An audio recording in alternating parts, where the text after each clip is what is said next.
이 정도로 하고요. 그러니까 자, 처음에 제가 말씀드렸죠. 스마트폰을 보는 것이 뇌를 바꾼다.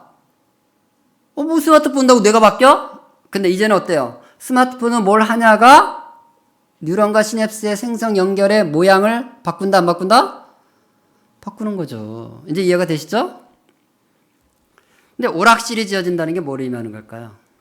자, 오락실 가서 오락을 하고 있으면 여러분 자녀들이 유튜브를 보거나 뭐 개콘을 보거나 뭐 그 게임을 하거나 뭔가 오락을 하고 있을 때 표정이 어때요? 즐겁죠.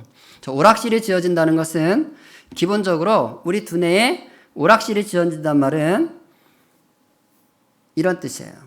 즐거움, 재미, 욕망, 쾌락의 시냅스 경로가 연결돼서 열린다는 거예요. 집이 지어지는 거예요. 오락실이 지어진다는 것은 뇌과학적으로 말하면 재미, 욕망, 쾌감, 즐거움의 시냅스 경로들이 만들어지는 거예요. 이 말은 또 다시 설명하면 도파민이 다량으로 뇌 속에 퍼진다 이런 뜻이에요. 그러니까 여러분이 뭔가 때문에 기뻤다, 뭔가 때문에 행복했다면 뇌에는 뭐가 나왔다? 도파민이 나왔다 이런 뜻이라는 거예요. 이해되셨어요? 얼굴 표정은 그렇게 뭐 이해된 느낌이 아니라서 지금 약간 당황스럽네. 자, 우선 설명을 듣고 조금 더 설명해 보자. 측좌핵을 자극한다.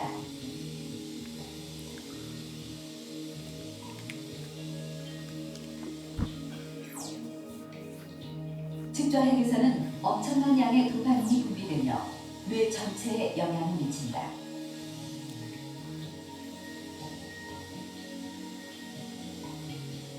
이날 도파민 분출로 뇌는 극단적인 쾌감을 경험한다.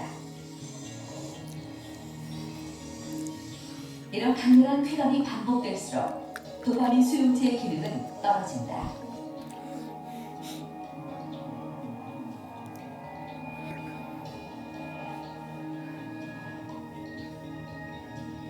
도파민 수용체의 기능이 저하되면 우리 뇌는 점점 더 많은 도파민을 필요로 하게 되고 더 큰 쾌락을 쫓게 된다.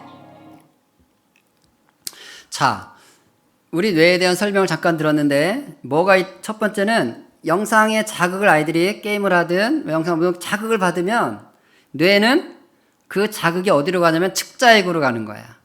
측자핵은 쉽게 얘기하면 도파민 공장이라고 생각하시면 돼요. 측자핵이 자극이 딱 되면 그 도파민이 온 뇌로 쫙 퍼져나오는 거야. 이게 아주 극단적으로 나올 때는 마약을 할 때야. 우리가 마약을 하면 그 마약 성분이 어디에 직방으로 날아가냐면 저 측자핵으로 날아가요. 그래서 거기를 빵 터뜨리면 확 나오는 거죠. 그런데 우리가 일상적으로 TV나 게임이나 스마트폰 하면서 이런 즐거움을 추구할 때도 역시 측자핵이 자극되니까 즐겁다는 생각이 드는 거예요. 그러니까 아이들이 엄마 게임 좀, 엄마 게임 좀. 이거 왜 그러냐? 그 맛을 아는 거예요. 측자핵이 도파민을 뿌려댔던 걸 기억한다는 뜻이에요. 그래서 결과적으로 우리가 뭘 느끼는 거 외형적으로는 재미와 쾌감을 즐기는 거예요. 이게 두뇌 안에 오락실이 지어진다는 것의 의미라는 거죠. 그 경로가 우리가 일상 속에서 즐거움을 누리고 찬양하고 예배하고 기도할 때도 도파민이 나와서 즐거운데 특히 어떤 자극의 경로가 열리는 거예요? TV, 컴퓨터, 게임, 스마트폰의 자극의 그 경로가 여기에 이제 회로 지어진다는 거죠. 근데 여기에 이제 문제가 있는 거예요. 문제는 뭐냐면 도파민이 많이 나온다는 것은요, 그냥 나오면 좋은 게 아니라는 거예요. 왜냐면 우리 두뇌는 우리 두뇌는 항상성이라는 게 있어요. 쉽게 얘기하면 디폴트 값이 있다는 뜻이에요. 초기 값이 있는 거예요. 하나님은 우리 뇌가 이를테면 측자핵에서 도파민 공장에서 도파민이 50개가 나왔을 때 가장 즐겁도록 해놓은 거예요. 세팅 값을 해놓은 거 50개를. 그러니까 일상생활 할 때는 50개가 나와요. 그래서 일상적 즐거움을 누리도록 하나님 만들어 놓으신 거예요. 그런데 이런 게임을 하거나 자극적인 영상이나 약물 같은 걸 통해서 측자핵이 자극되면 도파민이 100개가 나오는 거예요. 그러면 기분은 평상시 느끼는 것보다 훨씬 더 좋죠. 그런데 뇌는 뭐에 맞춰져 있다고요? 세팅 값이 50개로 맞춰져 있어. 그럼 100개가 나오면 뇌에서 부담스러워, 안 부담스러워요? 즐겁지만 부담스러워서 어떻게 하냐면 피드백이 들어가요. 공장에다가. 피드백을 자꾸 보내는 거예요. 100개 너무 즐겁긴 한데 좀 부담스러우니까 도파민 양을 줄여 들어가고 자꾸 피드백이 들어가는 거예요. 그래서 도파민 공장을 자꾸 줄어들게 만드는 거예요. 강한 자극이 올 때는 100개가 나오지만 공장을 50개짜리를 원래 디폴트 값을 초기 값을 만들어 놨기 때문에 도파민 공장을 30개 생산하는 공장으로 줄여버리는 거예요. 그럼 평상시에는 50개가 나오는 거예요? 30개가 나오는 거예요? 30개가 나오는 거예요. 이게 문제인 거예요. 50개가 나와야 일상생활이 되도록 세팅값을 하나님 해놓으셨는데 어릴 때부터 강한 자극의 즐거움을 맛본 아이들은요, 평소에는 도파민이 30개밖에 안 나오고 20개밖에 안 나오는 값을 바뀌어버리는 거예요. 그러니까 어떻게 해요? 평상시에 게임을 안 할 때는 무기력해지는 거예요. 도파민 부족해서. 또 도파민을 채우려면 어떻게 해야 돼요? 나대야 되는 거예요. 이게 ADHD입니다. 그래서 ADHD를 두뇌 과학에서는 뭐라고 부르냐면 보상결핍 증후군이라고 불러요. 보상결핍 증후군. 도파민이 부족해서 자극을 찾기 위해서 나대는 상태. 그래야 도파민이 나오니까 나대는 거예요, 애들이. 그래서 ADHD 진단을 받으면 처방을 할 때 약을 주죠. 여러분, ADHD 잘 아시잖아요. 주의력 결핍 과잉행동. 그러면 나대니까 약을 줄 때 안정제를 줘야 될 것 같아요? 각성제를 줘야 될 것 같아요? 약을 줄 때. 여러분 상식적으로는 안정제를 줘야 될 것 같죠. 근데 ADHD 치료약은 전부 각성제예요. 신기하죠? 나대는데 각성제를 줘. 왜 그래요? 저 시스템 때문이에요. 두뇌가 50의 항상성이 맞춰져 있는데 얘가 30, 20으로 도파민 공장이 줄어들어서 나대는 거기 때문에 그걸 어떻게 돼요? 채워줘야 되는 거예요, 약물로. 약물로 채워주면 나댈 이유가 사라지는 거예요. 근데 그걸 안 채워주면 나대야 되는 거예요, 부족하니까. 그래서 지금 여러분 TV, 컴퓨터, 스마트폰 일찍한 애들 중에서 교실에 가보면 ADHD 아닌 애들이 없어요, 지금. 초등학교, 중학교, 고등학교 가보면. 왜 그래요? 도파민 부족해서 그래요. 그런데 이 도파민이 부족하다는 것은 우리가 더 강한 자극을 찾고 위해서 일상생활도 그렇지만 그것이 대표적으로 드러나는 게 게임입니다. 우리 아이들이 처음에 게임할 때는요, 처음에는 동물농장, 파니롬 이런 데 가서 이제 플래시 게임을 해요. 막대기들 달팽이 잡고 두더 잡고 이런 거 한단 말이죠. 그런 것만 해도 도파민이 100개가 나온다는 얘기예요. 그때는. 그런데 공장은 점점 어떻게 된다 그랬어요? 100개가 나오면. 공장은 줄어든다 그랬죠. 그러면은 100개가 나오는데 공장이 줄었으니까 100개가 나와요? 안 나와요? 안 나와. 그럼 어떻게 해요? 100개를 만들기 위해서 더 강한 자극을 찾아가는 거예요. 그게 메이플 스토리예요. 메이플 스토리에 가면요, 막대기 들고 달팽이 잡는 게 아니에요. 온갖 화려한 사냥터, 사냥 도구, 사냥감들이 널려 있어요. 와보면 또 신세계가 열려. 자극의 강도가 훨씬 강하게 들어와요. 그러면 공장을 줄여놔도 100개가 또 나와. 이해됐어요?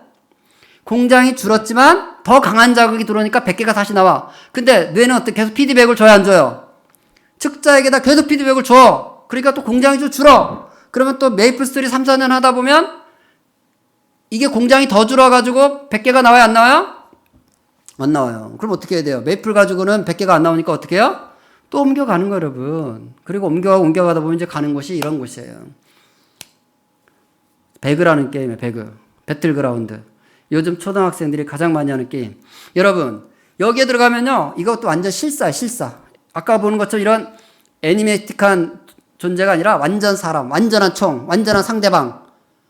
리얼리티가 확 강화되면 도파민이 다시 또 100개가 나오는 거예요, 여러분.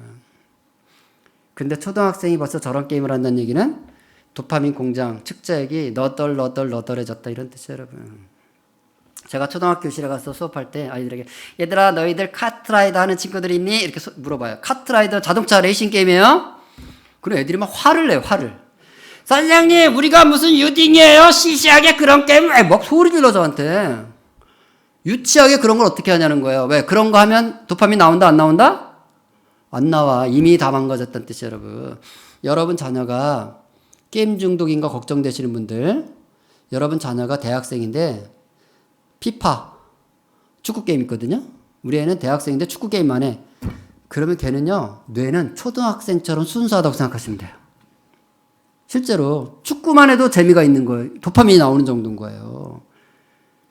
걱정 안 하셔도 됩니다. 피파 하면서 게임하는 그 핏바면서 하는 애들은요, 뇌가 정상인 거예요, 걔는. 그것만 해도 나오니까. 근데 초등학생인데 배그를 한다. 오버워치를 한다. 와우를 한다. 그러면요, 걔는 지금 이미 중증 중독이라는 걸 아셔야 돼요. 그 정도 자극이 아니면요, 얘는 뇌가 반응하지 않습니다. 그러니 교실에서 선생님 말을 들어요. 선생님이 그 정도 자극이 와요, 선생님한테서.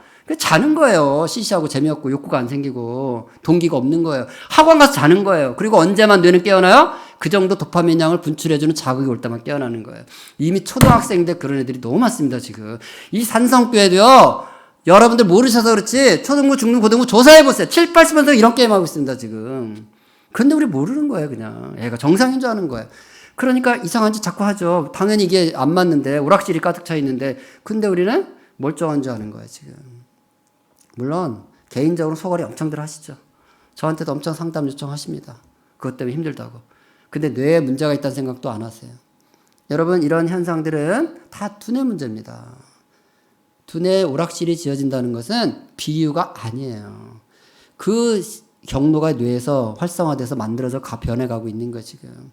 우리 아이들이 일상을 통해서 경험해야 될 하나님 만든, 쉽게 얘기하면 유니버스에서 통치하고 다스리는 존재로 자라야 될 아이들이 이 디지털, 일종의 디지털, 요즘은 디지털 마약이라고도 부르는 측자액을 자극하는 그거의 자극에 뇌 경로가 형성돼서 그거 외에는 관심이 없는 거예요. 그거 외에는 재미가 없는 거예요. 이걸 중독이라고 하는 것입니다. 얼마나 심각한지 보세요. 상위 20개 중에 90%가 여러분 때리고 찌르고 죽이는 게임입니다. 그러니까 때리고 찌르고 죽여야 도파민이 나오는 게임을 하고 있어요. 그런 거 아니면 아예 도파민이 안 나와. 그리고 일상 속에서도 그 정도 자극이 아니면 내적 동기가 안 생긴다는 얘기예요. 그런데 가장 많이 하는 게임 20개를 적어놓고 보니까 90%가 저런 게임들이라는 거예요. 이미 얼마나 중독이 심각한 상태인지 여러분 한번 돌아보셔야 됩니다.